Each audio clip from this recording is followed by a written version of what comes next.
गांव सरकार की 70वीं कड़ी में आज हम आपसे बात करेंगे और आज हमारे विशिष्ट अतिथि के रूप में श्री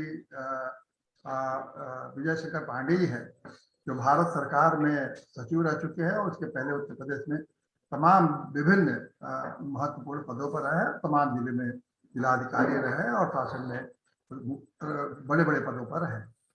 तो इनकी जो सबसे बड़ी विशेषता है कि इन्होंने जहां भी जब भी जिस जिले में रहे वहां जो खास करके जो ग्राम पंचायती व्यवस्था थी, नीचे से ऊपर तक ग्रास रूट तक, उस व्यवस्था में क्या भ्रष्टाचार था, क्या कमी थी, उसके लिए इन्होंने हमेशा प्रयत्न किया कि आखिरी आदमी तक इसका लाभ उनको मिल सके और इसमें जो बड़ी बाधाएं थी हमेशा दूर करने की कोशिश की और इसके रास्ते वो काफी प्रदेश में विख्यात भी रहे और जहां भी रहे वो अपने कार्य क्षमता से, कार्य दक्षता से उन्होंने बड़ा नाम कमाया। तो आज हम उन्हीं से बातचीत करेंगे और आपका शुरू करते हैं कि हम विषय पर आते हैं कि गांव सरकार। पंडित जी, जो गांव सरकार का एक अवधारणा है, ये तो पंचायती राज व्यवस्था में तो अब भारत के संविधान में अब ये व्यवस्था आ गई है और भारत के संविधान में इस व्यवस्था के अंदर पंचायतों को एक तरह से जो अधिकार दिया गया है, हम यहाँ बात करेंगे सभी 3 स्तरीय पंचायत की नहीं, सिर्फ हम ग्राम पंचायत के बारे में बात करेंगे और उसमें उनको इंस्टीट्यूशन ऑफ सेल्फ गवर्नमेंट और उसके लिए उनको 29 विभाग, एक नया शेड्यूल तैयार किया गया कॉन्स्टिट्यूशन में जिसमें 29 विभाग दिया गया है कि ये जो 29 विभागों का कार्य वो अपने स्तर से गांव में उसको देखेंगे। तो अब ग्राम पंचायतों को ये जो 29 विभाग है तो राज्य सरकारों ने तो दिया नहीं, क्योंकि उन्होंने राज्य सरकारों ने ये व्यवस्था कर दी एक पंचायती राज अधिनियम में धारा 15 में कि जितने भी अधिकार इनको 29 विभाग के दिए गए हैं ये सब राज्य सरकार के शासनादेश के अधीन होगा।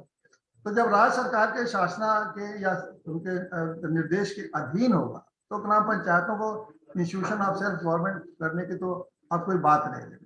तो इसके कारण ये है कि वो एक विभाग के रूप में उनकी जो सबसे निचला विभाग है उसी के रूप में एक कार्यदायी संस्था के रूप में काम करते हैं और जिसका परिणाम ये है कि गांव के लोग कुछ भी स्वतंत्र रूप से अपने करने की क्षमता नहीं रखते हैं। जी, तो इस संबंध में आपका क्या सोच है कि मतलब कैसे उनको self government, institution of self government बनाए? जी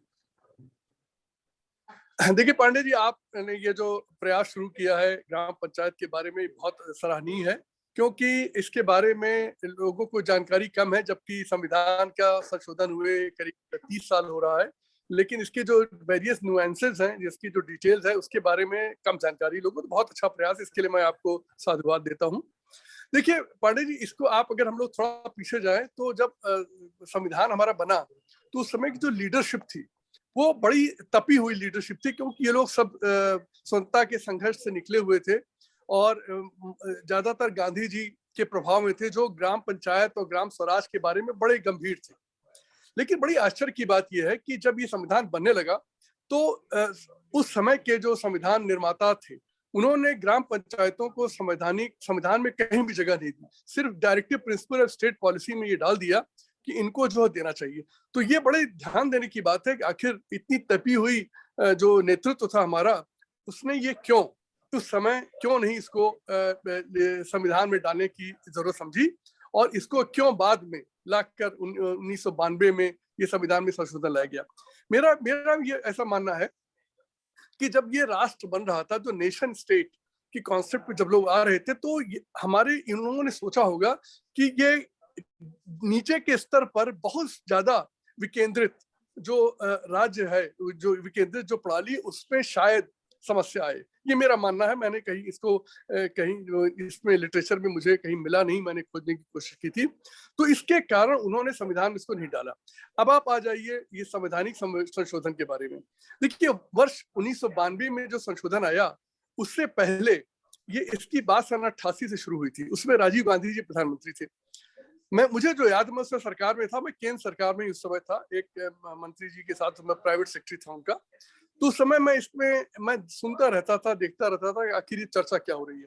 मुझे ऐसा लगता है कि जो लोग इस पंचायती राज व्यवस्था को लागू करने वाले थे, उनमें से अधिकांश, मतलब क्षमा करिएगा अगर मुझमें कुछ त्रुटि हो जाए तथ्यों के बारे में, अधिकांश लोगों का गांव से कोई लेना देना नहीं था। और ये एक जो शुरुआत हुई थी इस संशोधन की, वो एक कुछ नया करने की एक वो थी, सोच थी, ये ऐसा मेरा मानना है। और क्योंकि उसको 88-89 तक इस पर काफी टेम्पो बन चुका था कि पंचायती राज व्यवस्थाओं को सुदृढ़ किया जाए और उन्हें संवैधानिक दर्जा दिया जाए। ये काम हुआ नरसिम्हा राव जी की सरकार में, जब जब जो है ये इनको संविधान में संशोधन करके इसकी व्यवस्था कर दी गई। अब पंडित जी, अब हम लोगों को इस संवैधानिक व्यवस्था में 30 साल का समय पूरा होने वाला है, जब हम लोगों के पास काफी लंबा अनुभव है ये देखने के लिए कि हमारी जो पंचायती राज व्यवस्थाओं ने संवैधानिक ढांचा पाने के बाद कैसा काम किया। इसमें आप पंडित जी पाएंगे कि हमारे जो कुछ राज्य हैं उनमें उनमें स्थितियां यूपी से बहुत अच्छी, जैसे केरल और कर्नाटका और महाराष्ट्र, 3 राज्यों का मैं उदाहरण दूंगा, जहां पर जो पंचायती राज व्यवस्थाओं को, जैसा कि आपने अभी पहले कहा कि उनके पास काफी अधिकार वो दिए गए, तो केरल में सबसे ज्यादा इसकी अच्छी वो थी, उसके बाद कर्नाटक में, उसके बाद महाराष्ट्र में। पांडे जी, पर सबसे इंपॉर्टेंट बात यह है कि हमारे यहाँ जो पंचायती राज में जो हमारी जो ग्राम पंचायतें हैं, इनका स्वरूप का एक मैं छोटा सा उदाहरण दूंगा जिससे बात थोड़ा समझ में आ जाएगी। देखिए, हमारे यहाँ ग्राम पंचायतें 1000 पॉपुलेशन पर बन जाती हैं। मतलब अगर 1000 पॉपुलेशन किसी ग्राम की हो तो ग्राम पंचायत बन सकती है, और हमारे एवरेज साइज जो है वो 2500 की है। बिहार में ये जो मिनिमम संख्या है वो 7000 है, वहाँ जो एवरेज साइज है वो 7000 है। केरला में 7000 से कम की पॉपुलेशन पर कोई ग्राम पंचायत बन ही नहीं सकती, और वहां पर जो सामान्य ग्राम पंचायत की साइज वो 10,000 है। अब आप सोचिए कि इतने जितने, जिसे कहते हैं इतने भेद में, विभिन्न भिन्न राज्यों में जो स्थितियां होंगी भिन्न भिन्न हो जाएंगी। जहां हमारे राज्य में उत्तर प्रदेश में 2500 की आबादी सामान्य है, वहीं केरला में 13-14 हजार की आबादी सामान्य है एक गांव की। अब देखिए, जो आपने जो बात उठाई वो उस पर मैं अब आता हूँ कि आखिर ये ग्राम पंचायतों को स्वायत्तता क्यों नहीं दी गई और इन पर सरकारी नियंत्रण क्यों लगाया गया। देखिए पांडे जी, जब भी कोई भी जो अकाउंटेबिलिटी की बात होती है तो उस पर आती है कि रिसोर्सेज मेन उसके क्रक्स होते हैं। अगर सारा का सारा धन ग्राम पंचायतों को राज्य सरकार के कोष से या केंद्र सरकार के कोष से आ रहा है, finance commission, central finance commission, state finance commission अधिकांश आ रहा है, बाकी जो पैसा आता है पांडे जी वो हम विभिन्न योजनाओं के माध्यम से, सबसे ज्यादा पैसा मनरेगा में स्कीम में आता है। अब जब सारा का सारा पैसा दूसरे स्रोतों से आ रहा है, तो आप ये सोचें कि जो लोग पैसा दे रहे हैं, जो भी संस्थाएं पैसा दे रही हैं, उस पैसे की निगरानी करने की जिम्मेदारी उनके पास बनती है कि नहीं बनती? पूरी बनती है। जो हमारे पास डेटा मौजूद है, हमारा नेशनली डेटा सारे देश भर का, उसमें सारी पंचायतें जो हैं उनका टोटल रिसोर्स जो आज है उसका सिर्फ 6% वो अपने आप अर्जित कर रहे हैं, और उसमें केरल, कर्नाटका और महाराष्ट्र आ गई। उत्तर प्रदेश में तो शायद 1% से भी कम होगा, मेरे पास एग्जैक्ट इसमें डेटा नहीं, लेकिन मैं ये जो मैंने जानकारी की उसमें 1% से भी कम है। अब आप सोचिए, आप दूसरे से पैसा ले रहे हैं तो दूसरे के ऊपर, दूसरा आपके ऊपर जवाबदेही तय करेगा कि नहीं करेगा? फिर वो अपना पर्यवेक्षण का सिस्टम बनाएगा। ये उनकी मजबूरी है, क्योंकि कल उस पैसे के लिए अकाउंटेबल वो हैं। क्योंकि राज्य सरकार से पैसा आ रहा तो राज्य सरकार जवाबदेह हो गई कि भाई तो हमने जो इतना पैसा, हजारों करोड़ रुपया ग्राम पंचायत, उसका हुआ क्या? उसी तरह केंद्र सरकार जब पैसा देगी तो केंद्र सरकार का पंचायती राज मंत्रालय के माध्यम से वो अकाउंटेबल हो जाते हैं बताने के लिए कि भाई हमारा पैसा कहाँ गया। इसलिए ये सारी व्यवस्थाएं पांडे जी ये बनानी पड़ती हैं। अब दिक्कत ये है कि हमारी ग्राम पंचायतों का जो स्वरूप आज है उसमें इनके पास रिसोर्स जनरेशन लगभग शून्य है। यहाँ पर ये पांडे जी क्रक्स आता है जिसकी पर मैं ध्यान आकृष्ट करना चाहूंगा। हमारी इसी में सवाल है मेरा कि देखिए, ये सवाल अब नहीं रह गया। जब जब आपने फाइनेंस कमीशन जब पैसा बांटता है तो उसने स्टेट के लिए जितना रेवेन्यू मिल रहा है, जितना रेवेन्यू मिलता है स्टेट को, उसमें से उन्होंने एलोकेट कर दिया स्टेट को और उसी तक ग्राम पंचायत को। तो वो स्टेट नहीं कह सकता कि मेरा पैसा है, उसका स्टेट का दादागिरी थोड़ी रहेगा इस पैसे पर। वो तो गाँव में फाइनेंस कमीशन ने गाँव को दे ही दिया है। तो फिर जो ऑडिट करने का, जो स्टेट गवर्नमेंट का जैसे ऑडिट होता है, एक एक पैसे का स्टेट गवर्नमेंट का ऑडिट करने का जो आपने सिस्टम लगाया है, वही ऑडिट सिस्टम करने का इंडिपेंडेंट ऑडिट सिस्टम आप गांव के लिए लगाइए। वही जो जो अथॉरिटी आपकी स्टेट में आप ऑडिट कर रही है, उसी उसी को कह दीजिए तो गांव के पंचायतों को ऑडिट करे। अब ये स्टेट गवर्नमेंट है कि मेरा पैसा है इसे मैं कंट्रोल रखूंगा, तो इसका कहाँ तक औचित्य है, जबकि कॉन्स्टिट्यूशन कह रहा है कि नहीं गांव का पैसा है, स्टेट का पैसा है, सबका अलग अलग हो गया ना। जैसे केंद्र का फाइनेंस कमीशन केंद्र को दे रहा है, तो केंद्र सरकार स्टेट गवर्नमेंट से तो पूछती नहीं, बहुत से पैसा जो केंद्र सरकार देगी तो वो उस पैसे को वो पूछ सकती है, लेकिन जो स्टेट का पैसा है उसमें केंद्र सरकार थोड़ी पूछती है जो फाइनेंस कमीशन देता है। बाकी जो आपके गवर्नमेंट जो स्कीम देती है उसकी अलग बात है, वो तो जैसे मनरेगा है अलग एक्ट के अंदर है, वो अलग स्कीम है, उसके लिए आप कंट्रोल पांडे लगाए। जी, लेकिन हम गांव पांडे पंचायत के जो 29 विभाग है उसके लिए पैसे मांगते हैं। पांडे जी देखिए, ऐसा है कि आप हम लोग थोड़ा समझें इस बात को थोड़ा विस्तार से। जो स्टेट फाइनेंस का पैसा है ये उसका खुद का पैसा नहीं है, ये टैक्स पेयर का पैसा है जो स्टेट की किटी में आया, इस सेंट्रल की किटी में आया। तो ये टैक्स पेयर का ही पैसा है जिसको स्टेट गवर्नमेंट ने कलेक्ट किया या सेंट्रल गवर्नमेंट ने। स्टेट फाइनेंस कमीशन इसको डिस्ट्रीब्यूट करने का सिर्फ फॉर्मूला बताती है, हाँ जी वो बिल्कुल। उसका पैसा नहीं है पांडे जी। इसलिए जो पैसा आ रहा है या तो स्टेट गवर्नमेंट के बजट से आ रहा है। देखिए स्टेट गवर्नमेंट का बजट आप खोलें तो उसके बजट में आइटम बना रहता है,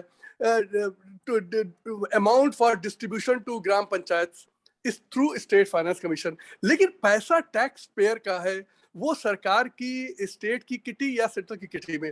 तो पांडे जी इसको ये तथ्य ये यथार्थ हम लोग को जानना बहुत जरूरी है कि अकाउंटेबिलिटी कहाँ पर आए। अगर टैक्स पेयर का पैसा आ रहा है तो टैक्स पेयर के बिहाफ पर सारी अकाउंटेबिलिटी या तो राज्य विधानसभा की बनती है या लोकसभा की बनती है। यही हमारा डेमोक्रेटिक स्ट्रक्चर है कि एवरी पेनी, एक एक पैसा जो खर्च होता है वो इनकी अनुमति से खर्च हो सकता है। यही हमारी डेमोक्रेटिक एसेंस है।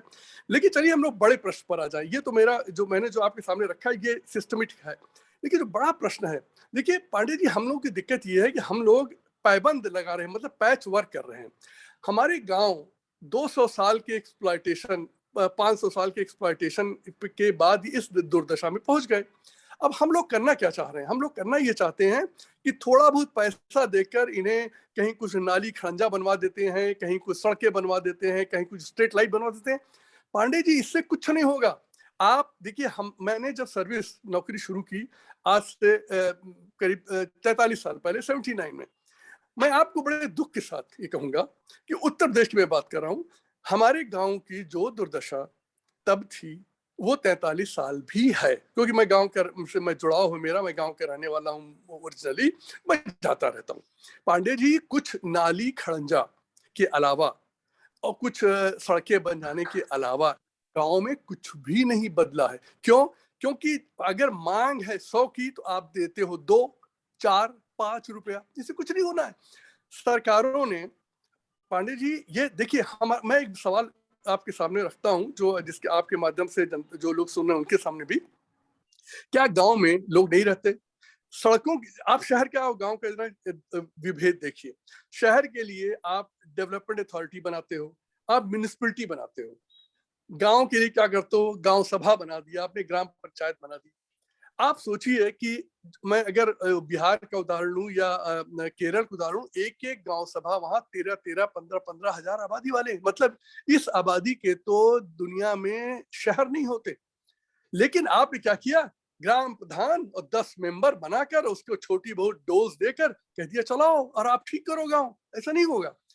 एक बार इस देश को ये इसके लिए तैयार होना पड़ेगा कि इन गांवों का पुनर्निर्माण किया जाना है और इन गांवों में भी वो व्यवस्थाएं लगानी पड़ेंगी जो शहरी अपने व्यवस्थाएं बनाई हैं। यहाँ हर गांव में नगर पालिका का स्ट्रक्चर बनना पड़ेगा जिसमें विकास के जो डेवलपमेंट अथॉरिटी का जो कॉन्सेप्ट आप मर्ज कर सकते हैं। लेकिन ये ग्राम सभा से नहीं चलेगा। दूसरा बिंदु मैं पांडे जी ये कहना चाहूंगा, देखिए मुझे अनुभव है जब ये पंचायती राज व्यवस्था संविधान से पहले थी, चल रही थी, और अब पंचायती राज व्यवस्था जो संविधान के बाद। मैं आपको छोटा सा उदाहरण देता हूँ जो जो शायद मेरी बात को एक्सप्लेन करेगा। मैं जब कमिश्नर लखनऊ था तो उस समय ये मनरेगा कार्यक्रम स्कीम इंप्लीमेंट हुई 2007 में। ऐसा आपको याद होगा कि मनरेगा 2005 में आया और ये पहले 180 जिलों में चला देश में। उसके बाद इन्होंने इसको बढ़ाया, ये मनमोहन सिंह की सरकार थी। तो 2007 में निर्णय लिया गया कि उत्तर प्रदेश के और जिले ऐड किए गए, उसमें लखनऊ डिवीजन भी ऐड हुआ। इसमें एक कॉन्सेप्ट आप बार बार सुनते होंगे कि शेल्फ ऑफ प्रोजेक्ट्स, बनाने का काम आप पढ़ेंगे तो हमेशा मिलेगा कि आपकी सारी योजनाओं की तैयारी गांव सभा करेगी और उसको रखा जाएगा, सारे मेंबर्स के सामने रखा जाएगा, उसको पास करके फिर उस पर काम होगा। मैं वर्ष 83 में सीडीओ था, चीफ डेवलपमेंट ऑफिसर पे मैं काम कर चुका था। तो मैं उस समय ये सारी स्कीमों को बिना संवैधानिक पंचायती राज के उसको इम्प्लीमेंट कर चुका था, जिला परिषद के साथ काम कर चुका था, ब्लॉक के साथ काम कर चुका था, तो ग्राम पंचायतों के साथ काम कर चुका था। इसके बाद जब ये व्यवस्था 92 में बदली, उसके बाद से मैं एज कमिश्नर मैंने जब सोचा कि शेल्फ पावर प्रोजेक्ट बनाए, तो मैंने अपना पुराना अनुभव याद किया, इससे बड़ी कठिनाइयां आएंगी, लेकिन फिर भी इसको बढ़ाते हुए मैंने स्वयं अपने को इन्वॉल्व किया। चलो एक गांव में शेल्फ पावर प्रोजेक्ट बना के देखते हैं। तो सुनिए, आप कमेटी मैंने जो अपने दफ्तर में बुलाया, मैं था उसमें, डीएम को बुलाया, सीडीओ को बुलाया, डायरेक्ट डीआरडीए के प्रोजेक्ट डायरेक्टर को बुलाया, बीडीओ को बुलाया, वहां के ग्राम पंचायत को प्रधान को बुलाया और वहां के ग्राम विकास अधिकारी को। ये 10 लोग बैठे। हमने उनका चलो शेल्फ ऑफ प्रोजेक्ट बना दे। क्यों मैंने सोचा कि चलो पहले मैं तो बना के देख लूं, दूसरों को निर्देश देने से पहले। पांडे जी, माथा पच्ची करने के बाद मैं स्पष्ट कह रहा हूं, मैं सच बोल रहा हूं, हम लोग प्रोजेक्ट शेल्फ ऑफ नहीं बना पाए। क्यों? गांव में काम करने को कुछ बचा ही नहीं है। जो नालियां थी पक्की हो चुकी थी, सड़क की जुड़ चुकी थी, करोगे क्या अब आप? अच्छा, तो ये हमारे इसी बार रोकते पांडे जी, लेकिन ठीक है, लेकिन ये बताइए कि गांव में 29 विभाग है। एक विभाग है कि गांव में लाइब्रेरी बनेगी, एक विभाग है कि एडल्ट एजुकेशन होगा, एक विभाग है कि खेल कूद युवाओं के कल्याण के लिए होगा, एक विभाग है मनोरंजन के लिए, सांस्कृतिक कार्यक्रम होगा, एक विभाग है गांव में कि वहाँ आपसी भाईचारा होगा। तो ये जो 29 विभाग के ये छोटे छोटे काम, इसमें तो पैसा भी नहीं लगना है। तो अब इनको आप गांव का केवल विकास का मतलब ये आप समझते हैं कि सड़क, नाली, बिजली, आप 29, ये तो एक दो विभाग का इंफ्रास्ट्रक्चर है, वो तो एक दो विभागों में है। लेकिन 29 विभाग में तो जब उनको आप देंगे, मान लीजिए आपने उनको मनोरंजन का कार्यक्रम दिया कि भाई मनोरंजन काम करें, आप गांव सब पंचायत को आप कह दीजिए कि आप अपने पैसे से 1 लाख रुपया मनोरंजन के लिए खर्च करेंगे, तभी तो वो मनोरंजन के कार्यक्रम करेंगे। उनको आपने 2 लाख दिया कि भाई लाइब्रेरी आप चलाएंगे, तो 2 लाख रुपया देंगे तो तब ना वो करेंगे। अभी तो ये सोचते हैं कि 2 लाख अगर लाइब्रेरी के लिए दे दिया तो ग्राम प्रधान सब उस पैसे को खा लेंगे। आपने मनोरंजन के लिए 1 लाख रुपया दे दिया तो वो सब खा लेंगे वो पैसे। तो आप असली तो बात सवाल ये नहीं, सवाल तो वो है जिसमें मान लीजिए बड़े इंफ्रास्ट्रक्चर बना। अब जैसे मिट्टी का परीक्षण का काम आपने घूम दिया दे रखा, अब मिट्टी का परीक्षण क्या गांव वाले नहीं करा सकते हैं? 2 दिन की ट्रेनिंग करके और सही खेत की ट्रेनिंग कराते हैं, वो मिट्टी का परीक्षण इसे करवाते हैं। तो जो आपको लगता है कि इसमें हमारे गांव वाले कोई योजना नहीं बना पाएंगे, उनको मत करिए। लेकिन 29 विभाग में तो मैंने 29 विभाग पर अगर आप नजर डालें तो कम से कम 15-20 विभाग है, वो गांव वाले ही जानते हैं, वही कर सकते हैं। अब नाच गाना गांव में क्या होगा ये लखनऊ से थोड़ी तय करेंगे आप कि वो आप हीरो को बुलाइए, हीरोइन को। अरे ग्रामीण स्तर पर तबला वाले, ढोलक वाले, झाज वाले, उनको बुलाएंगे और आप देखेंगे क्या भाई, उनको मजा नहीं आएगा जब तक हीरोइन नहीं जाके वहां नाचेगी। तो गांव वालों को आप देंगे नहीं। अब गांव में पढ़े लिखे हो गए, उस जमाने में आज से 20 साल पहले गांव में शायद ही लड़कियां लड़के और उतना एजुकेटेड तो, अब हर चार गांव में बीएड है, एमएड है, तो वो बहुत से लड़के बीबीए वगैरह करके बेरोजगार बैठे हुए हैं। तो जब उनसे काम लेंगे नहीं, आजकल हालत यह है कि गांव में लोग जाइए तो सब पढ़े लिखे बीए से बैठे हैं, बैठे रहते हैं, मोबाइल देखते रहते हैं और उनके पास कोई काम। तो उनको आप अगर उनको काम देके इंगेज नहीं करेंगे, पैसे के बाद बात, तो आप कैसे गांव के विकास में आप समझते हैं कि वो लोग कर पाएंगे? 1 अरब लोग गांव में रहते हैं, 70% आबादी आज है। आपके पास एक ही फॉर्मूला है इस देश में इस समय जो चल रहा है, खास करके मोदी सरकार ने, कि 50% आबादी गांव का शहर में ट्रांसफर कर दो, और वो गरीब बेचारे गांव से जो गरीब आएंगे शहर में, उनकी हालत नरक से नरक हो जाएगी, अपना घर भी गया और यहाँ उनका रहन सहन कोई असर बन नहीं। तो इनमें कैसे कब देंगे भाई? आखिर में कोई समय तो होगा, कोई पॉइंट होगा जब कहेंगे भाई चलाओ, देखा जाएगा आगे कितना लूटते हैं, कितना बड़ा। क्या सरकारी कर्मचारी आप तो देखेंगे, आप सारे सरकारी कर्मचारी जितना लूटते हैं, मैंने समझता है गांव वाले उतना लूट पाएंगे। ऐसा पांडे जी, दो बिंदु इसमें आया। देखिए, एक तो मैं अपना अनुभव बता दूं, मतलब हो सकता है बहुत लोग इससे सहमत ना हो, कि भ्रष्टाचार पे पहले मैं आ जाता हूँ, क्योंकि इसमें मैं थोड़ा ज्यादा इस पे काम करता रहा हूँ। जी हाँ, तो विषय भी है। जी जी, देखिए, ऐसा है कि 92 से पहले और 92 के बाद के व्यवस्था में सिर्फ इतना फर्क मैंने देखा है, ये मेरा व्यक्तिगत अनुभव है। हो सकता है लोग सहमत हो या ना सहमत। पहले सरकारी विभाग, सरकारी अधिकारी, कर्मचारी लोग मिल के खाते थे, बाकी किसी को नहीं मिलता था। 92 के बाद ये भ्रष्टाचार डिसेंट्रलाइज हो गया। अब पॉलिटिकल लेवल पर सब इसमें शामिल हो गए। आज पांडे जी आप किसी गांव में चले जाएं, मैं चैलेंज कर रहा हूं, मैं उत्तर प्रदेश के परिप्रेक्ष्य बोल रहा हूं, मैं केरल उसके बारे में नहीं जानता। आप चले जाएं, किसी ग्राम प्रधान से पूछ लें कि कम से कम तुम्हें कितनी रिश्वत देनी पड़ती है, 30% कम से कम। समझ रहे हैं आप? और जब ये व्यवस्था बनी है तो उसके बाद बात करना बेकार है, क्योंकि जब आप 30% आपको देना पड़ता है तो आप क्या धर्मादा तो करोगे नहीं, बाकी था फर्जी भरोगे आप। 100 रुपए का खर्च में से 70 हुआ है तो बाकी का 30 तो फर्जी रिकॉर्ड बनाओगे ना आप। तो जब फर्जी बनाओगे तो वो निकल गई, वहां से गंगा उतर गई, तब तो फिर जो चाहो करो। तो एक तो भ्रष्टाचार में कोई फर्क नहीं पड़ा है पांडे जी, भ्रष्टाचार और बढ़ा है, ये मेरा मानना है। अब मैं दूसरी बात पर आ जाता हूँ, गांव में क्यों नहीं कुछ काम धंधे। देखिए पांडे जी, मैं जब बच्चा था, मैं छोटा था, तो मैं जब अपने गांव में जाता था, मैं अपना अनुभव बताऊंगा आपको। वहां पर एक साबुन की फैक्ट्री थी, वहां पर रंगरेज 2 थे, 3-4 वहां दर्जी रहा करते थे। हमने अपने बचपन में सारे जूते मोचियों से बनवा के पहने हैं, क्योंकि आता था, पैर की नाप ले जाता था, कागज पर जाके बना के लाता था। और जब मैं बड़ा हुआ तो गांव में न तो कोई साबुन फैक्ट्री है, न कोई रंगरेज है, न कोई टेलर है, न कोई जूते वाला, कोई नहीं बचा। अब इसके लिए आप गांव वालों दोष देखिए। हमने जो इकोनॉमिक पॉलिसी जो अडॉप्ट की है वो उसमें एक ही था बस, कि गांव का पैसा बाहर जाए। देखिए गांधी जी ने, मैं उदाहरण दूंगा उसकी बहुत इंटरेस्टिंग, 1925 में उनके पास एक, जब वो जब ग्राम उसके ऊपर वो काम कर रहे थे, उन्होंने ग्राम सेवक का कॉन्सेप्ट पहला उनका दिया हुआ था। तो उन्होंने फौज बनानी शुरू की ग्राम सेवकों की। तो एक ग्राम जो ग्राम के लिए काम कर रहा था, उसने एक चिट्ठी लिखी गांधी जी को। गांधी चिट्ठी में उसने लिखी कि साहब ऐसा आप बहुत अच्छा कर रहे हैं, मैं दिन रात इसमें लगा हूं, लेकिन आप मुझे 5,000 रुपए दिलवा दीजिए, जिससे मैं एक विलीज जीप, उसमें जीप एक आती थी विलीज, इटली की बनी, विलीज आज भी आती है, विलीज जीप ले लूं मैं, तो मैं एक नहीं, मैं आपको आश्वासन देता हूं कम से कम 100 गांव में काम करूंगा। गांधी ने उसमें बहुत लंबा उत्तर दिया, जो उनके कलेक्टेड वर्ड्स ऑफ गांधी में है, चिट्ठी पड़ी हुई है। उन्होंने कहा देखो, हमने तुम्हें बहुत, उसको जानते थे जिस व्यक्ति को, जिसने चिट्ठी लिखी थी उसको, उन्होंने कहा कि देखो तुमने बहुत अच्छी बात कही, तुम बड़ा अच्छा काम करो, बड़े प्रशंसा की बात है, लेकिन तुमने समझा नहीं कि आखिर ये हमारे गांव की दुर्दशा क्यों होती है। उन्होंने कहा देखो, मैं एक ही बात दे रहा हूँ, कोई ऐसा काम न करना जिससे गांव का पैसा गांव के बाहर जाए।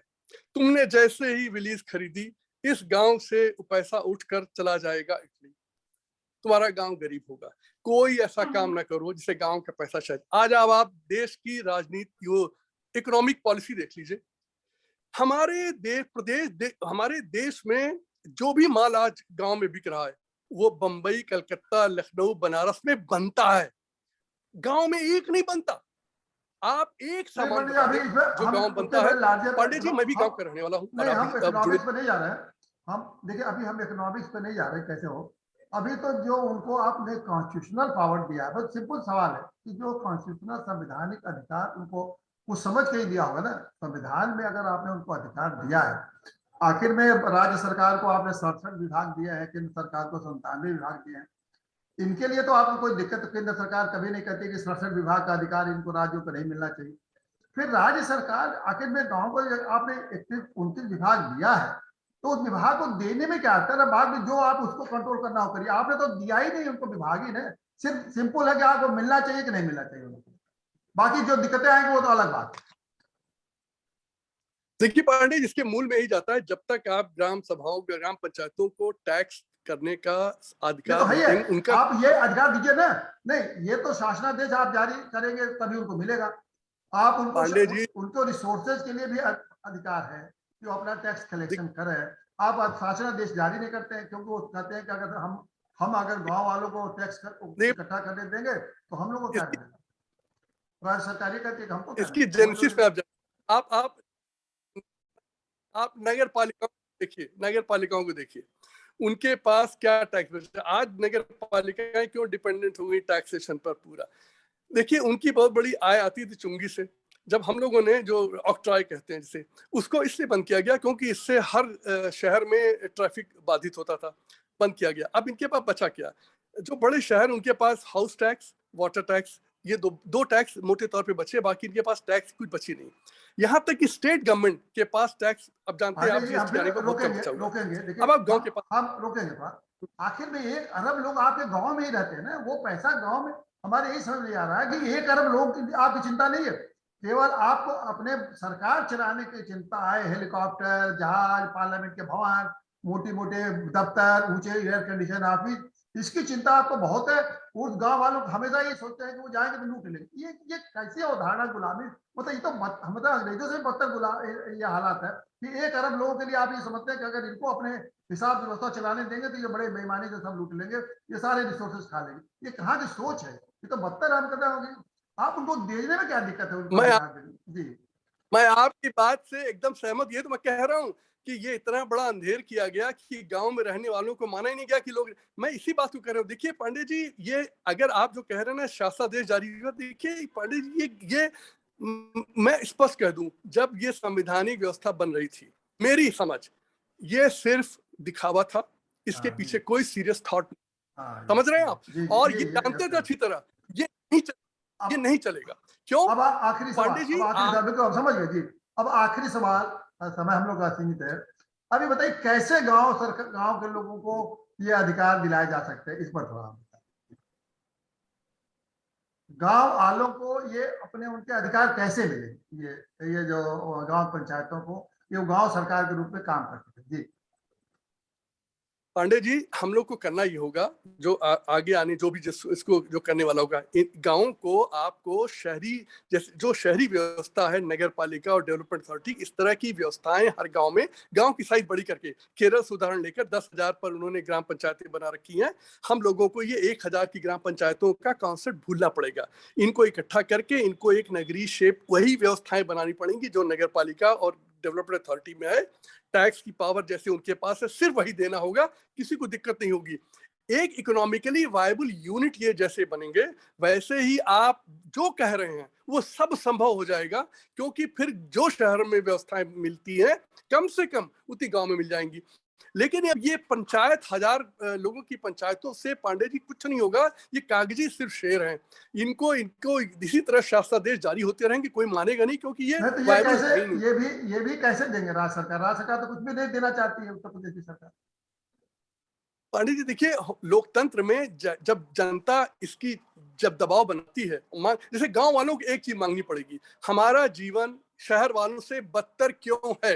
क्या हमारे अंदर नहीं खून बहता कि तुम्हारे शहर में सिर्फ स्ट्रीट लाइट चाहिए, सीवर चाहिए, नाली चाहिए और नगर पालिका चाहिए, सब चाहिए? गांव में अब क्या हम नहीं रहते? अच्छा, किस तो मांग आप तो लोगों को एक करनी सोशल पड़ेगी। सोशल एक्टिविस्ट भी हैं, तो मतलब गांव वालों को भी एक तरह से सोशल आंदोलन करना चाहिए, सामाजिक आंदोलन, या एक आंदोलन बिल्कुल, के रूप में अपना बिल्कुल, आगे आना चाहिए। हाँ, बहुत बहुत धन्यवाद बिल्कुल, पांडे जी। मैं बिल्कुल, ये बड़ा अच्छा रहा, हम लोगों बहुत ने बहुत एक अच्छी शुरुआत, हम लोगों ने, ये 70वां एपिसोड है, और जिसमें सारे गांव सरकार के बारे में हम लोग बताते आ रहे हैं। और आप जैसे लोग, जो लोग गांव से जुड़े हुए हैं, शासन व्यवस्था से जुड़े हुए हैं, वो सारे जो व्यवस्था से जुड़े हुए हैं, उनसे हम लोग बात करते हैं, ताकि गांव वालों को ये विश्वास हो कि गांव सरकार का जो मेरा अधिकार है हमें मिलना चाहिए। नहीं मिल रहा है, वो सरकार हमारे साथ धोखा कर रही है, और उस धोखे को उनसे समाप्त करना चाहिए। बहुत बहुत बहुत धन्यवाद पांडे जी। थैंक अब यू। हम इसको क्लोज कर रहे हैं। धन्यवाद, थैंक यू।